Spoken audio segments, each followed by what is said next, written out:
በሩን ከፍቼ ለመውጣት በቆምኩበት ነው ብርሃኑ የመጣው። ሲያየው አሁን ልክ ራእይ ወይም ህልም ብሎ ምናልባት የሚረዱ ሰዎች ካሉ እኔ ቆሜ ነው ያለሁት። እንደ ጉም ከላዬ ተነስቶ ሄደ ስል ቀጥታ እየበረረ ሄዶ አራተኛ ታላቅ ወንድሜ ላይ ነው የሰፈረው። አጨደ፣ ቤተሰቡ ንሱን ገደለ። ከዛ በኋላ ልጆቹን ጨረሰ ገድሎ። አዎ ገንዘብ የማይገዛ እንዲህ አይነት ቦታ ሂድና ይሄን ስጡኝ በላቸው ይሰጡሃል። ይሄንን ወስደህ 3 ቀን በቀብተህ ባለጋራዬ ተቀብረዋል። እኔ ትንሣኤ አግኝቻለሁ። የቤቱ አዛዥ ማድረግ ይፈልጋል። እኔ ደግሞ ከዛ መውጣት ነው ፈልገው።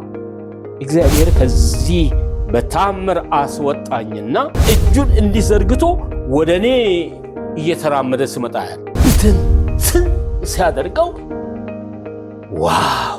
ከልጅነቴ ዘፋኝ ነበርኩ ብያለሁና አሁን ዝማሬ መፍለቅ ጀመረ።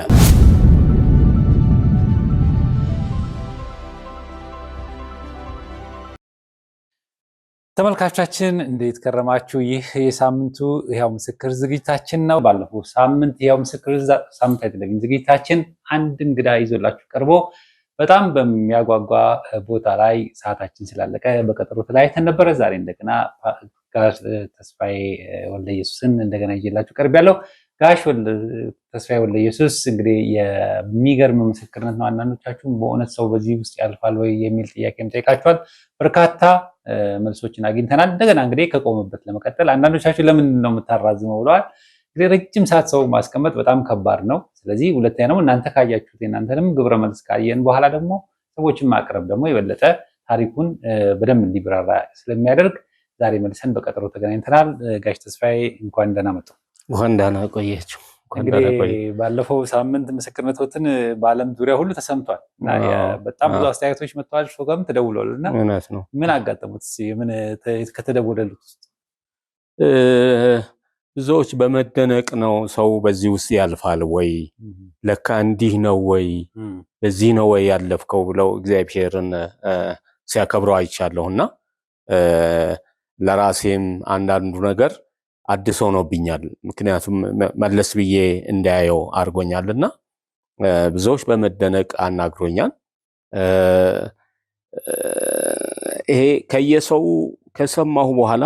ከሰማሁት በኋላ ሰውም እየተደነቀ ብዙዎቹ ሲደውሉና ሲያናግሩኝ እንደገና እንዲያስብ ነው የሆነው። እንደገና እንዲያስብ የሆነው ምንድነው? 2 ነገር።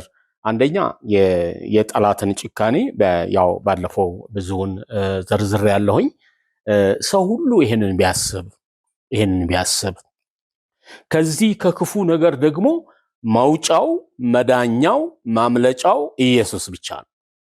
በትምህርት ሰው መዳን አይችልም። በእውቀት መዳን አይችልም። በስልጣን መዳን አይችልም። የትኛውም ከዚህ የሚያወጣ ነገር እንደሌለ በደንብ ተረድቻለሁና ይህንን ሲያይ በጣም በጣም እግዚአብሔርን እንዲያመሰግን አድርጎኛል። እና ሌሎች እንዲህ የታሰሩ ሰዎች ወይም ደግሞ በዚህ ችግር ውስጥ ላሉ ሰዎች ማልቀስ ቢያስፈልግ፣ መጸለይ ቢያስፈልግ፣ መመስከር ቢያስፈልግ እንዳው ስንቶች ይሄንን ክፉ አውቆ እንደሚጸልዩ አላቅም። እኔ ግን ለብዙዎች ዘመዶቼና ለቤተሰቦቼ ለ9 ዓመት ያህል ያለማቋረጥ አልቅሻለሁ፣ ጸልያለሁ። ያው ክፋቱን ካየሁት በኋላ ከዛ ከወጣው በኋላ ማለቴ ነው። ሌላው ሁለተኛ በጣም እንዲደነቅ ያደረገኝ የእግዚአብሔር ፍቅር ነው። ኢየሱስ ሰውን ሁሉ ይወዳል የሚለው ዝም ብሎ ቃል ይመስላል። ነገር ግን ወደኔ ሲያመጣው አንድ ብላቴና እዚህ ግባ የማትል ከበግ እረኝነት የመጣ ትንሽ ብላቴና እኔን ለማዳን ከሰማይ ሰማያት ወርዶ ከነክብሩ ከነግርማው ለኔ እንዴት ይወርዳል? ወይም መልአክ ለምን አላከም? እሱ እንዴት ከዙፋኑ ተነስቶ ይወርዳል የሚለው ነገር ያስደንቀኛል። በአዲስ ኪዳን ይመስለኛል 99ን ትቶ አንድ የባዘነውን በግ ፍለጋ የሚል ቃል አለውና እኔን ገብርኤል ብልክ አይሆንም ብሎ አስበው ይሁን እንዲሁ እንደ ሰው ሲያስበው ማለት ነው። ምክንያቱም ለብዙዎች ተልከዋልና እና ለኔ ግን ራሱ መጣ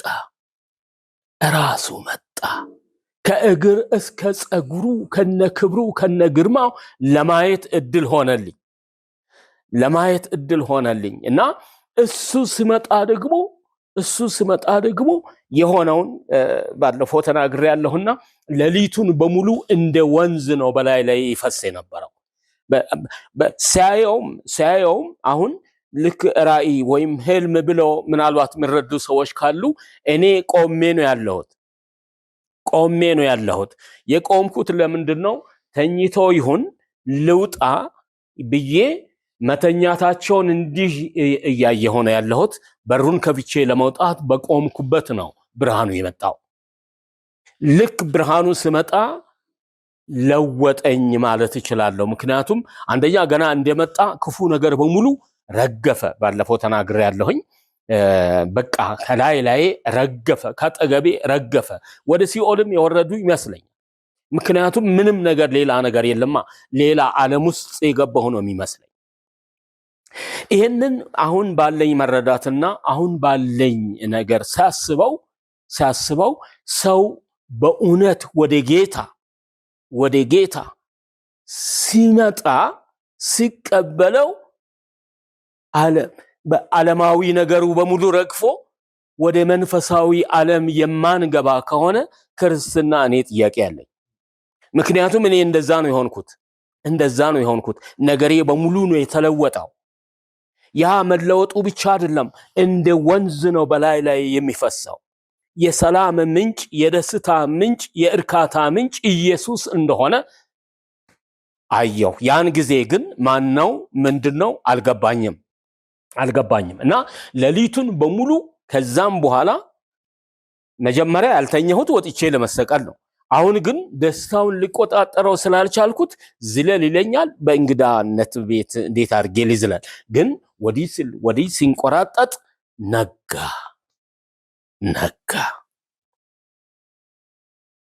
እና ኢየሱስ ምን ያህል ሰውን እንደሚወድ እንደገና እንዲያስብ አድርጎኛል።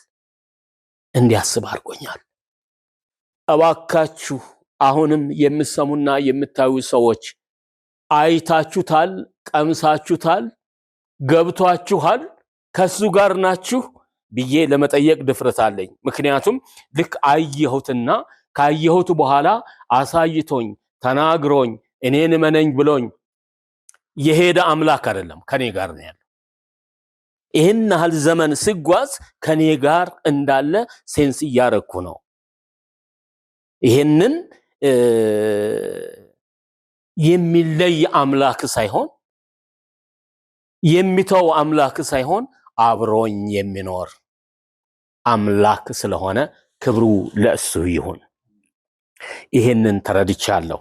ከዛ ሌሊቱን በሙሉ አንድ መንፈስ ቀስቅሰው አሁን ያየኸውን ይላል። ምክንያቱም አሁን ያየሁት ብርሃን ያየሁት ጌታ ማን እንደሆነ ምንም ምስክርነት ስለሌለኝ አላወቅኩትም።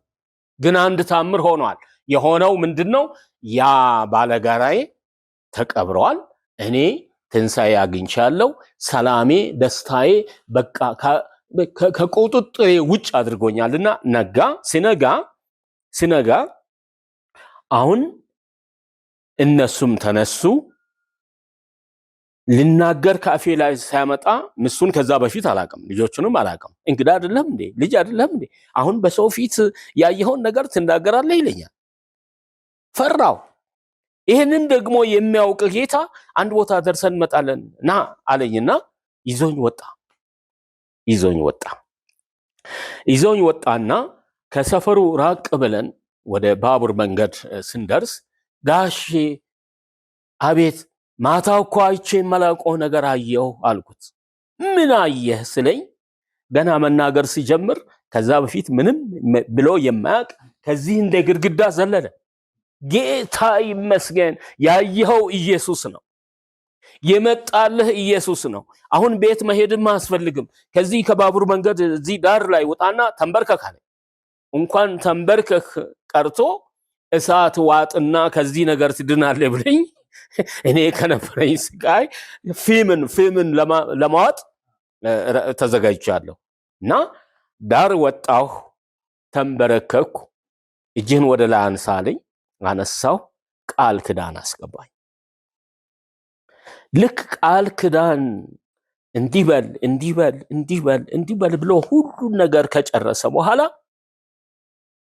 ከላይ ላይ እንደ ጉም ብድግ ብሎ ሲሄድ አየው። ድኜ ቀረሁ። ያ ሰላሜ አሁንም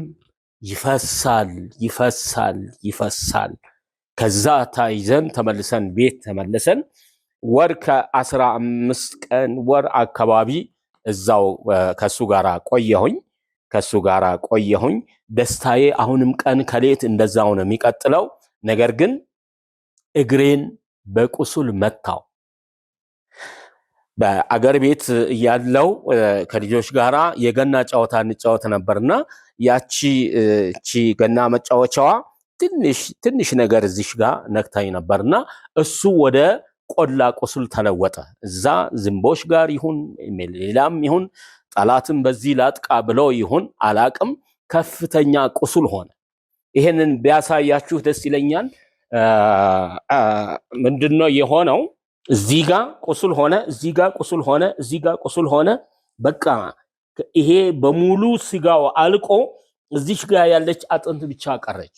ቀን ከሌት ሰቃይበት የነበረው ምናልባትም በዚህ ሊያጠቃኝ የተነሳ ይሁን አላቅም፣ ግን በዛ ይሁን በዚህ ቀን ከሌት አሁንም ስቃይ ሆነብኝ። በጣም ይመዘምዘኛል። ስጋውን በልቶ ጨርሷል። አጥንት ብቻ ነው የምታየው። ሰው አጠገቤ መቀመጥ እስከማይችል ድረስ ይሸታል። እና እኔ ደግሞ ያየሁ ጌታ የመጣህልኝ ጌታ ከዚህ ነገር አድነኝ እንጂ እግሬ ሳይቆረጥም ብዬ የእግር መቆረጥ አንድ ያሳዝነኛል። ሁለተኛ በሽታው ህመሙ ስቃይ ሆነ። ልክ በዚሁ ስቃይ እንዳለሁ ምናልባትም ለዶክተሩ ወይም ለሐኪም ቤቱ የሚከፈለውም አጥቶ ሊሆን ይችላል፣ አላቅም።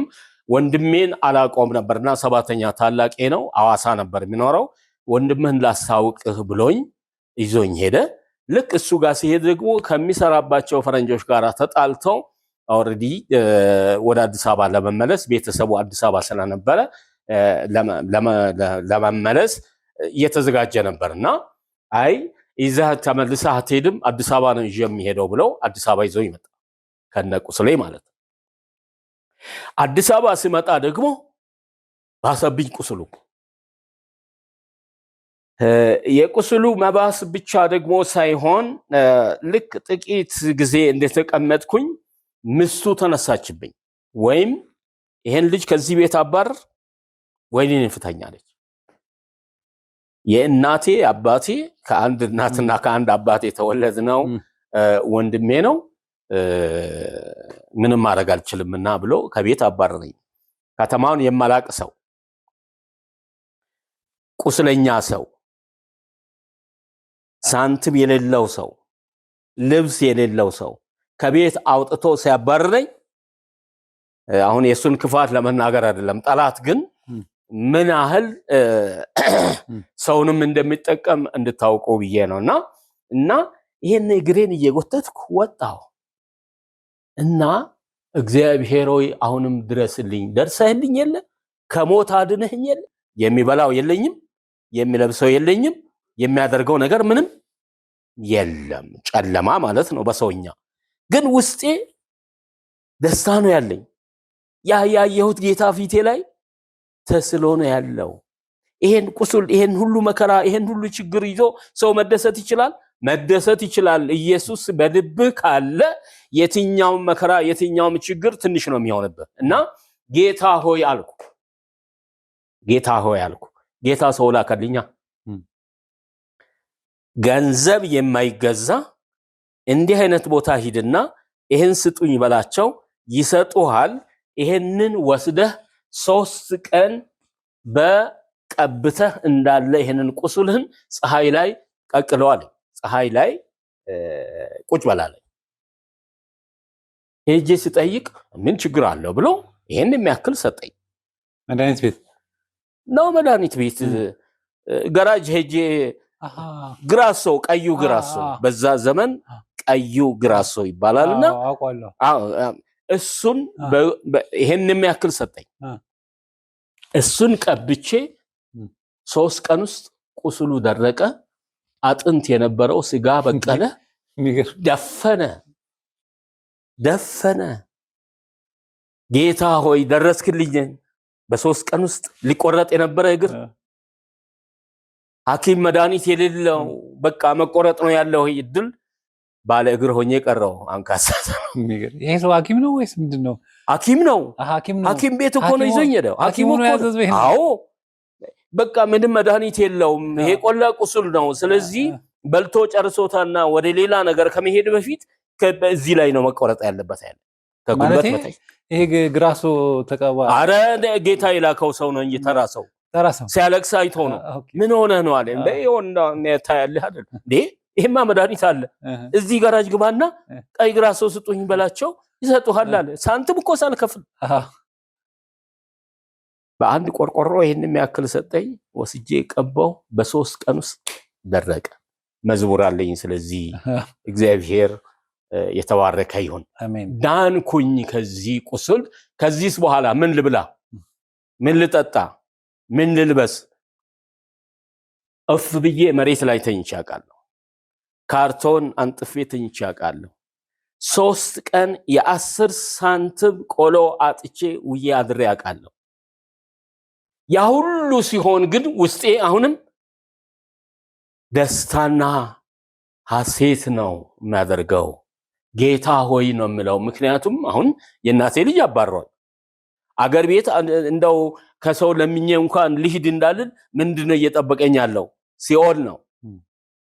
እዚህ ላይ ልክ ቀደም እንዳልኩት እንደ ጉም ከላዬ ተነስቶ ሄደ ስል ቀጥታ እየበረረ ሄዶ 4ኛ ታላቅ ወንድሜ ላይ ነው የሰፈረው መንፈሱ። ከዛ በኋላ የሆነ ታሪክ የራሱን ቻለ እንትን ስላለ አሁን ወደኔ እንትን ልምጣና አሁን እግሬ ዳነ። አሁን ምን ላድርግ ብዬ ሲያስብ መንፈሱ ምን አደረገው? ከዛ በኋላ ንሱን ገደለ። ከዛ በኋላ ልጆቹን ጨረሰ ገድሎ። አዎ ከዛ በኋላ ታላቅ ወንድሜን ገደለ። እንዴ እንጀራ እናት በጣም መልካም የሆነች እንጀራ እናት የነበረች የመጀመሪያ ያገባው ባለፈው አንስቻለሁና ብዙ ማትመች ሴት ነበረችና ለሱም ለኛም 3ኛ ንስ አግብቶ ነበርና እሷን ገደለ። ምንም የሚናገረው የለም። አይ የሚናገረው ሳይሆን የሆነ በሽታ የሆነ ነገር እንትን ያደርጋል። ከዛ በኋላ በቃ አጨደ ቤተሰቡን እና ያ ወንድሜ ይሄ መንፈሱ ይሄን ሁሉ ካሰቃየ በኋላ ወንድሜን ሊዮ ብሎ መጣ። እርሶን? እሺ። በጣም የሚያስደንቀው ነገር ልክ በመጣ ማታ በህልሙ እኔ ድቅድቅ ጨለማ ውስጥ ቁጭ ብዬ አንተ በሚያስደንቅ ብርሃን ላይ ቁጭ ብለህ ና ወደኔ ስትል አየሁ። ምንድነው አለኝ። በመጣ ማታ እኮ እኔማ ይሄው ብርሃን ውስጥ ጌታ እንዲህ አድርጎ ፈቶኝ አንተም ከዚህ ነገር ብትፈታ ነው የሚሻልህ ብዬ መሰከርኩለት። ጌታን ተቀበለ። እግዚአብሔር ነገር ነው። ከዚህ ሁሉ ልቅት በኋላ ማለት ነው ወደዛ አልመለስና እሱን የቻለ ራሱን የቻለ ትልቅ ታሪክ ስላለው ዳነ። ከዛ በኋላ ለቤተሰቡ በጣም አለቅስ ጸልይ ስለነበረ ቤተሰቤ እንዳለ የቀረው ቤተሰቤ ወደ ጌታ መጣ። እግዚአብሔር ታሪክ ሰራው። ግን እስከዛ ብዙዎችን ጨረሳቸው፣ አሰቃያቸው። የስቃይ የክፋት ሁሉ ምንጭ የሆነ ሰይጣን እግዚአብሔር ይገስጸው እና ምን ብዬ እንትን ብያዋለሁኝ? የ4 ዓመት መከራ ብያለሁ። 56 57 58 59 ይህን 4ቱንም ዓመት በቃ ልክ አሁን እግሬ ድኖ ምን ላድርግ ምን ልብላ ብዬ ሲጨነቅ እና ሲያስብ ምንድነው የመጣልኝ? ለምን ቀን ስራ አልሰራም ብዬ ከግንበኛ ረዳት ሆኜ መስራት ጀመርኩ።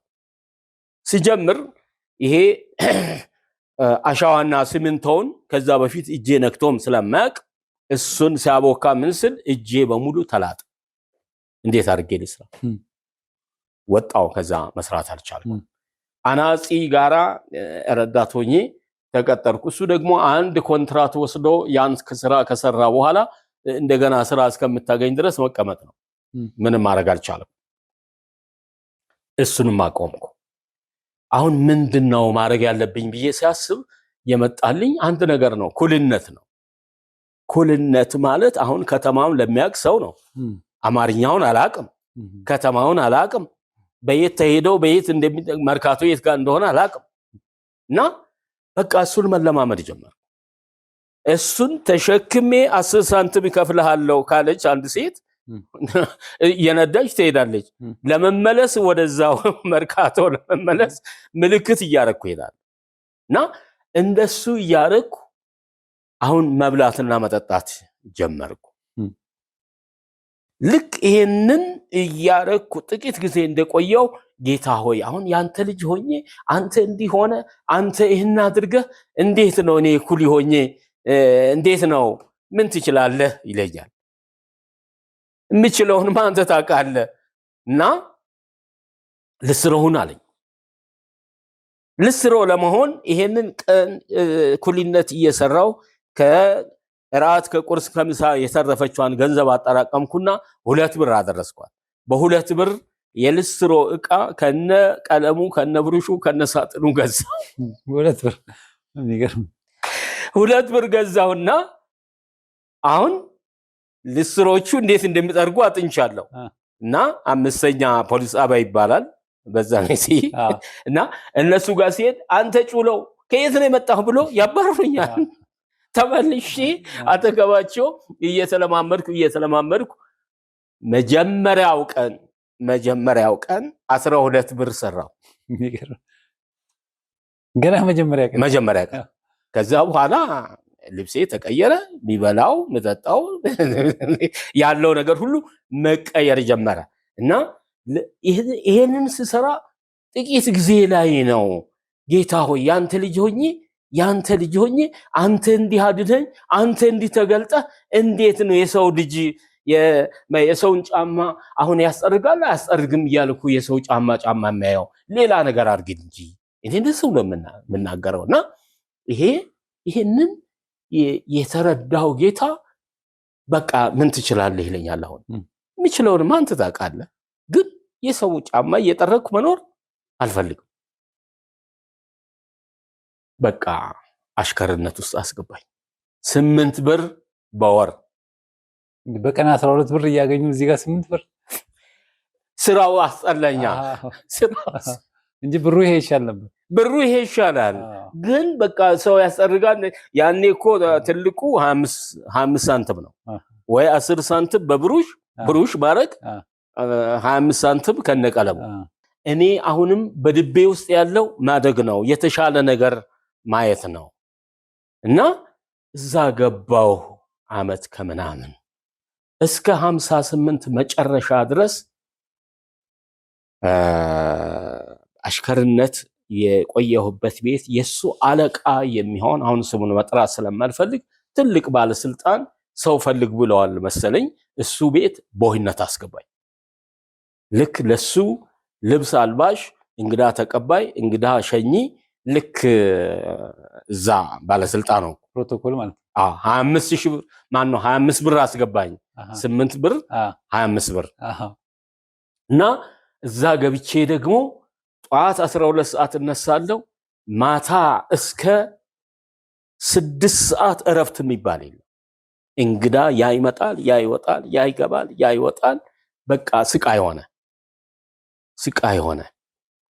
በእኔ ስር ወደ 3 ሰራተኛ አለ። እነሱን ሁሉ ስራ መመሪያ የምሰጠው እኔ ነኝ እና ሳየው ነፍሴ ተጨነቀች። ጌታ ሆይ ከዚህ እንዴት ታወጣኛለህ? እኔ አሁን ይህን አልፈልግም። ሰውየው ጭራሽ አሰልጥኖ የቤቱ አዛዥ ማድረግ ይፈልጋል። እኔ ደግሞ ከዛ መውጣት ነው ፈልገው። እግዚአብሔር ከዚህ በታምር አስወጣኝና በ59 ማለት ነው።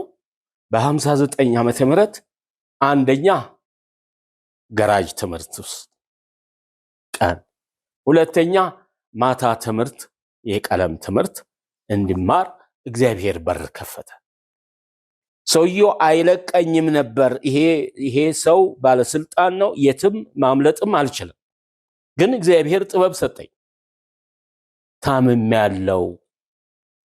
ያለኝ ነገሬ ሁሉ ደሞዜም እዚህ ይቀመጥ ተሽሎኝ እስኪመለስ ድረስ ብዬ ለምኛው ነው እና መጥቼ እጠይቅሃለሁ ብሎኝ ወጣሁ። አድራሻዬን አጠፋው።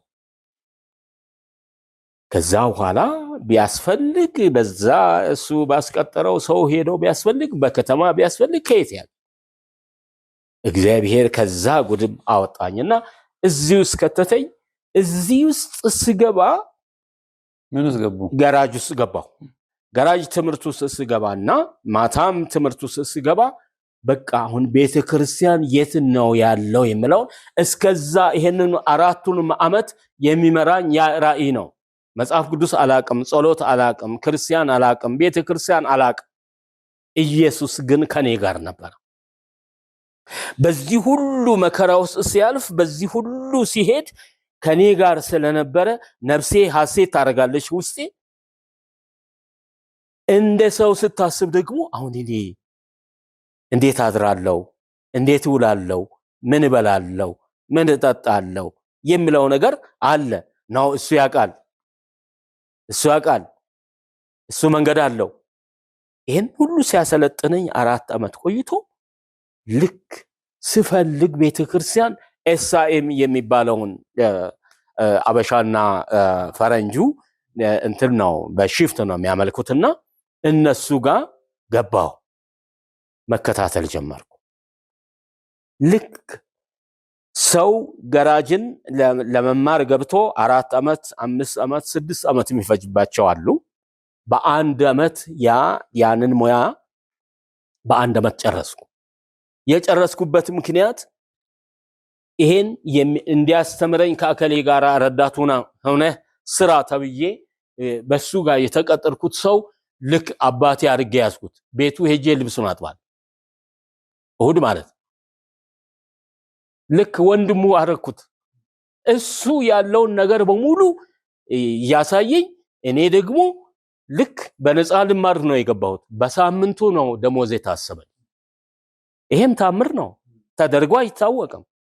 በ1 ዓመት ደግሞ በቃ ራሴን ችያለሁ ካንተ ጋር እዚህ ረዳት ሆኜ አልሰራም ብዬ አንድ ጀርመን ጋር እንደዚህ ለዚህ ስራ ይፈልጋል ተብዬ ሄጄ ሲፈተን አንደኛ ወጣሁ።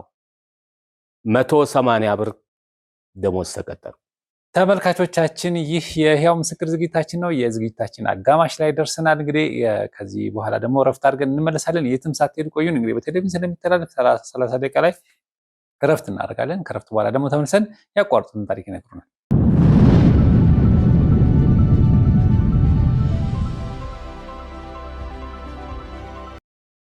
ተመልካቾቻችን ከረፍት ተመልሰናል። ከረፍት በፊት ያቋረጥነውን ታሪክ እንቀጥላለን። ባላችሁበት ሆናችሁ ተከታተሉን። አብራችሁን ስለሆናችሁ በጣም እናመሰግናለን። ጋሽ ተስፋዬ ለኢየሱስ ታሪካቸውን ይቀጥሉናል። ጋሽ ተስፋዬ እንግዲህ በ60 ዓመተ ምህረት በ180 ብር ነው ያሉት። 180 ብር እኮ እንዴ! በጣም ብዙ ብር እኮ ነው ያለው። በጣም ብዙ ብር ነው። ቤት ኪራይ ራሱ 5 ብር ምናምን 3 ብር 5 ብር ቤት ወሩን ብሎ ማለት ነው። የሚገርም ነው። እሺ ጂንስ የአሜሪካን ጂንስ ከነ ጃኬቱ ከነ ሱሪው 7 ብር ነው ፒያሳ።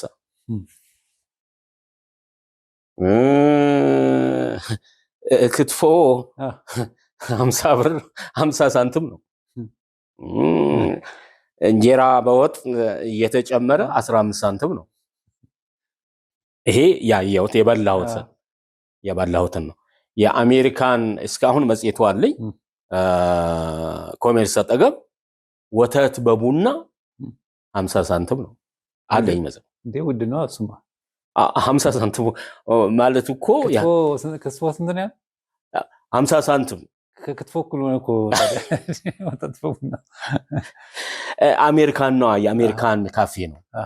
እና የነበረው ነገር መቼም አሁን ገንዘቡ ምን ያህል እንትን እንዳለ ለመናገር ነው ወደዛ ሄድኩትና ግን በዛ ሁሉ በሚያልፍበት አሁን በአንድ ዓመት ውስጥ ራሱን ችሎ ተቀጥሮ ማን ነው ተፈትኖ መቀጠር ማለት ሌላ ሰው እንደዛ ሆኖ እንደሆነ አላውቅም።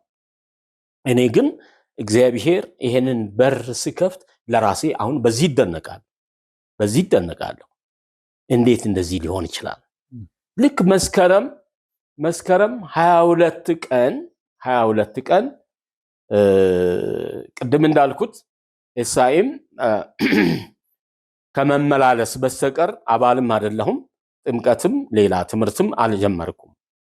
ግን መስከረም 22 ቀን የሙሉ ወንጌልን ሰው አገኘው እና ሲያገኘው የምናገረው የሚለው ነገር በሙሉ ድንቅ አለኝና ሙሉ ወንጌል ያን ጊዜ ተጀምሮ ነበር? አዎ ተጀምሯል። ስንት ዓመተ ምህረት? 60 ዓመተ ምህረት መስከረም ከነቀኑ አለኝ እና የሚያደርገው ነገር ሁሉ አሁን እዛ ካለሁት ክርስቲያኖች ለየት አለብኝ እና ወዳው ደግሞ መንፈስ ቅዱስ ምን ይለኛል? ይሄን ሰው ነክተዋል፣ ይሄን በነካኸው እጅ ንካኝ አልኩ። ለሶስት ሰው ነው የሚመሰክረው የነበረውና 3 ሆነን ነው አንድ ቤት የተከራየ ነው ፊት በር በሚባል ቦታ እና ሁለቱም ስተቹ እኔ ልቤ ተነካ።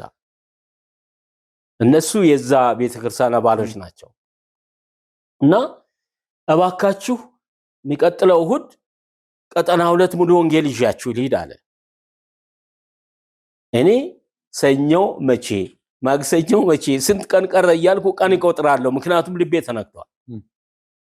እና ልክ የሚቀጥለው እሁድ ይዞኝ ሲሄድ አጥሩ ጋር ኤሌክትሪክ ያዘኝ። አሁን ብለው ነው የሚቀለው። ሰውነቴን አንድ ጊዜ መንፈስ ቅዱስ ወረረኝ። ገና ግቢም አልገባው። ከዛ በኋላ ልክ ፕሮግራሙ አልቆ እስከሚወጣ ድረስ በምድር ላይ እንደነበርኩ ሳይሆን ሌላ ዓለም ውስጥ እንደነበርኩ ነው ሴንስ የሚያደርገውና ቀረሁ እዛው 58ኛ ዓመቴ የሚገርም እና ልክ አሁን ህይወቴ መሰራት ጀመረ። ልክ በዛው ዓመት ህዳር ወር ውስጥ ጋሽ ረጋሳ ይባላሉ። ልክ ጧት ቀጠና 2 እዛ አምልከን ቆይተን ከሆነ ፊት በር ነው ቤታቸው። ከሰዓት በኋላ እሳቸው ቤት ፕሮግራም አለ። ሮጠን መጥተን እሳቸው ጋር እና እሳቸው ወደ 25-30 የምንሆን ሰዎች ጌታን አምነሃል እርግጠኛ ነህ ብሎ ካረጋገጡ በኋላ አቃቂ ወንዝ ወስዶ አጠመቁ።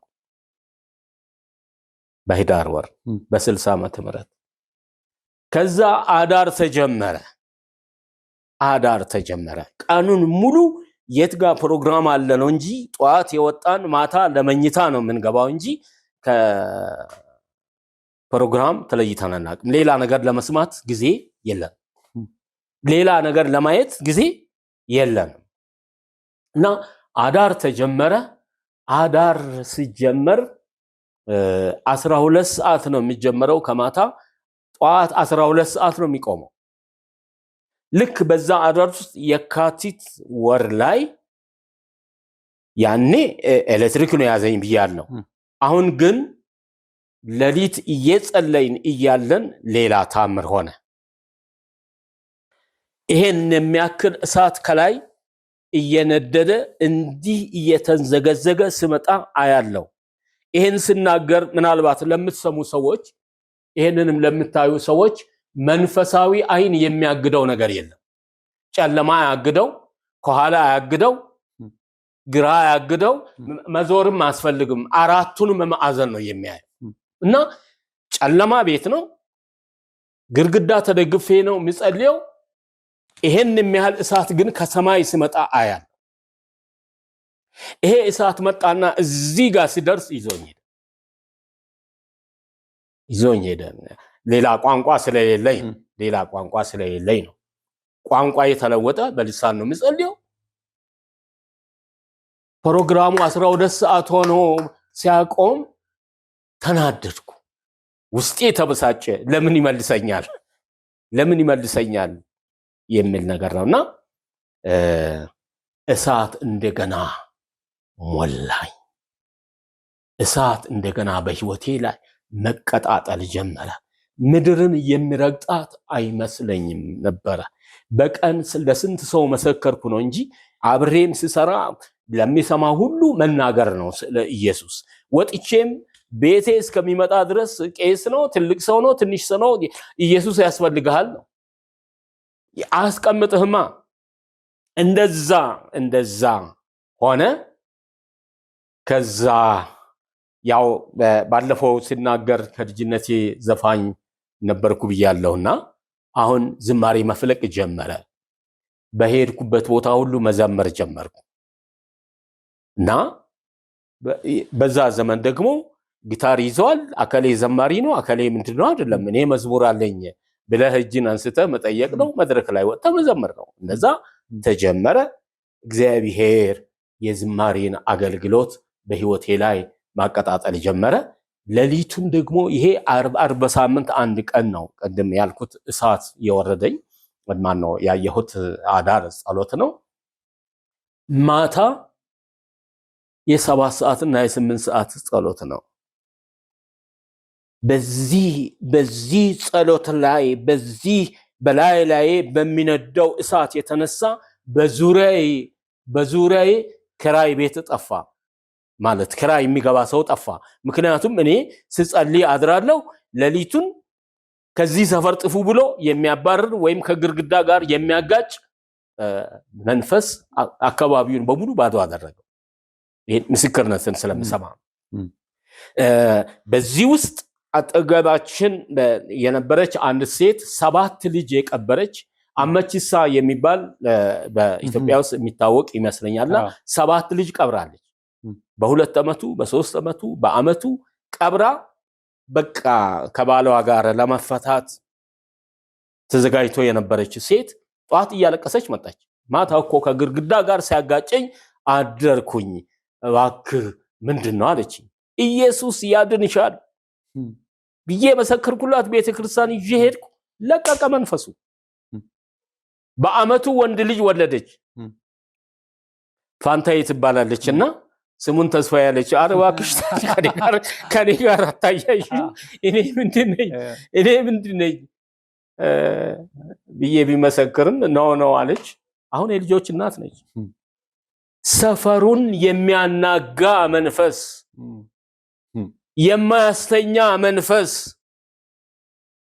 የሚነድ መንፈስ፣ ይሄ መንፈስ ነው ከእግዚአብሔር ከሰማይ የመጣው። ክርስትና እሱ እንጂ ክርስትና ክርስቶስን ማወቅ አይደለም። ከክርስቶስ ጋራ መኖር ነው።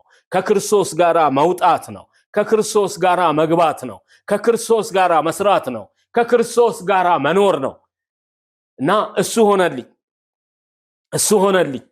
ክብር ለጌታ ለኢየሱስ ይሁን እና ልክ በዛው አመት ወገኖቼ ይሄንን ተናግሬ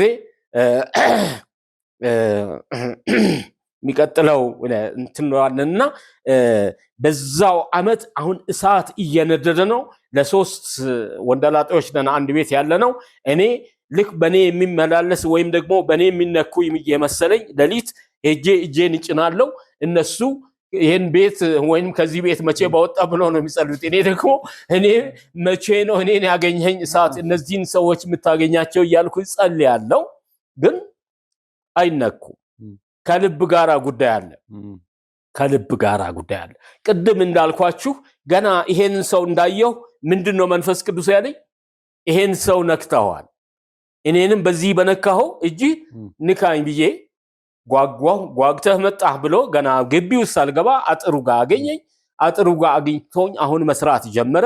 ህይወቴ እየተለወጠ እሳት እየነደደ ሄደና አንድ ማታ የሆነውን ድንገራችሁ እዛው ይሄ መንፈስ ቅዱስ ከመጣ በኋላ ከተሞላው በኋላ ቋንቋዬ ነገሬ ሁሉ ከተለወጠ በኋላ አሁንም መንፈሳዊ አይን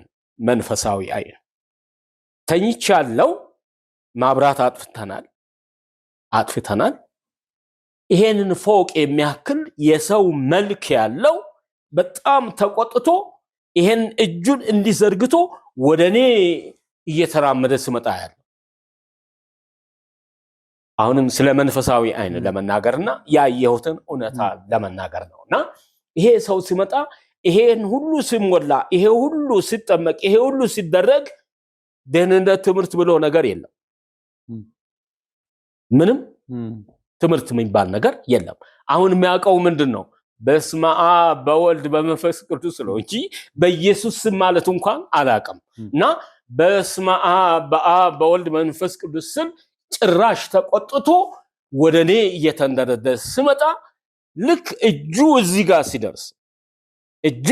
ሲደርስ አጠገቤ ያለው ቅድም ብያችኋለሁና ከኔ ጋር ያለው ኢየሱስ ምን አለ? በጌታ በኢየሱስ ስም በለዋል። ይሄንን ካፌ ሲያወጣ እሱ እዚህ ጋር ሲደርስ አንድ ሆነ። እያየሁት በሰማይ ላይ እንደ አውሎ ንፋስ ይሄ የሚያውቀው ብትንትን ወጣ። ብትንትን ሲያደርገው ዋው ለካ ኢየሱስ ነው፣ ለካ ስሙ ነው፣ ለካ ጉልበት ያለው አብ በወልድ መንፈስ ቅዱስ ማለት አይደለም፣ የኢየሱስ ስም ነው ድል የነሳው። እና ይሄንን ስም በለው መንፈስ ቅዱስ ከኔ ጋር ባይኖረኝ በጣሶኛል አይደል፣ ገሎኛል አይደል። እሱ ግን ተበታተነ። ከዛ በኋላ ስለ ስሙም ኃይል ትምህርት ሆነኝ ማለት ነው። እና ህይወቴ ከዛ በኋላ በቃ እግዚአብሔር እየጨመረ ድንቅና ታምራት እያየሁ በመንገድ እንኳን ሲሄድ አጋንንት የያዘ ሰው እስከሚወድቅ ድረስ ወይም እስከሚጠፋ ድረስ ከፊቴ ይህን ሁሉ አይቻለው። በ60 በ61 በ62 በ63 በምድሪቱ ላይ የነበረው መንፈስ እኮ ሰውን ተጠምቶ አውቆ የሚመጣ ከሆነ ሌላ ሰው አድርጎ የሚቀይር እንጂ ሃይማኖት እኮ አልነበረም። ያን ህይወት ነው የነበረው። እና የምትሰሙ እህቶቼና ወንድሞቼ አንድ ነገር ልላችሁ እፈልጋለሁ። ያየሁትን የዳሰስኩትን የቀመስኩትንም አሁንም የሚኖርበትን አንድ ነገር ማለት እፈልጋለሁ። ኢየሱስ ህይወት ነው። ኢየሱስ ህይወት ነው። ኢየሱስ አብሮ የሚኖር ጌታ እንጂ አንድ ነገርን አቅምሶ ዞር የሚል አይደለም። ዞር የሚል ቢሆን ኖሮ እኮ ገድሎኝ ነበር በዛ ሌሊት። ዞር የሚል ቢሆን ኖሮ እኮ መቆም አልችልም ነበር። አሁንም ግን የሚያቆም የሚያበረታ የእግዚአብሔር እጅ ከኔ ጋር አለ። በቃ ከዛ በኋላ ለካ ኢየሱስ ስም ነው። የትኛው መከራ ሲመጣ በጌታ በኢየሱስ ስም፣ ምክንያቱም አይቼዋለሁ እና ስሙ ኃይል አለው። ኢየሱስ ኃይል አለው። የኢየሱስ ክርስቶስ የላከልን ቅዱስ መንፈስ እሱ ሁለንተናችንን ይቀይረዋል፣ ይለውጠዋል። በቃ ምድራዊ ነገራችንን ገሎ ሰማያዊን ነገር በየቀኑ ያለብሰናል፣ ይመራናል፣ ይዳስሰናል፣ ይጎበኛናል፣ ይመራናል። እሱ ነው ህይወት፣ እሱ ነው ኢየሱስ፣ እሱ ነው ጌታ። ከዛ በኋላ የሆነው ነገር ሁሉ ድንቅና ታምራት ነው። ምናልባት አንድ ፕሮግራም ሊያስፈልገኝ ይችላልና ኢየሱስ ክርስቶስ ለዘላለም ጌታ ነው። ለዘላለም ክቡር ነው እሱ። ከሱ ጋር ኖሮ ወደ እሱ መሄድ ደግሞ መታደል ነው ወገኖቼ።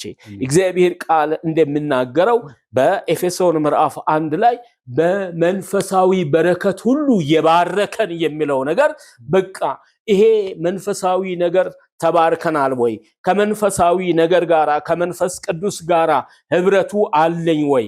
ምድራዊ ነገሬ ሞቷል ወይ? ቆላስይስ እንደሚለው ግደሉት፣ ቅበሩት ጳውሎስም ይላልና ስጋን ከክፉ መሻቱ ጋራ ምን አድርጌያለሁ? ሰቅያለሁ እንዳለ ተሰቅሏል ወይ? ተላቀናል ወይ? ካልተላቀቃችሁ እባካችሁ መንግሥተ ሰማያት እዚህ እንጂ ገና ሄደን የምናየው አይደለም።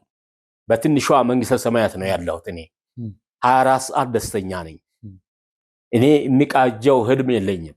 መዝሙር ነው የሚቀበለው፣ ሲዘምር ነው የሚያድረው፣ ሲሰብክ ነው የሚያድረው፣ ሲመሰክር ነው የሚያድረው። ምክንያቱም የዋልኩት ከሱ ጋር ነኝ እና ከሱ ጋር አድራለሁ። ስሙ የተባረከ ይሁን እና ይሄንን ህይወት እባካችሁ አይታችሁታል ወይ? ካላያችሁ ለማየት እባካችሁ ፈልጉት።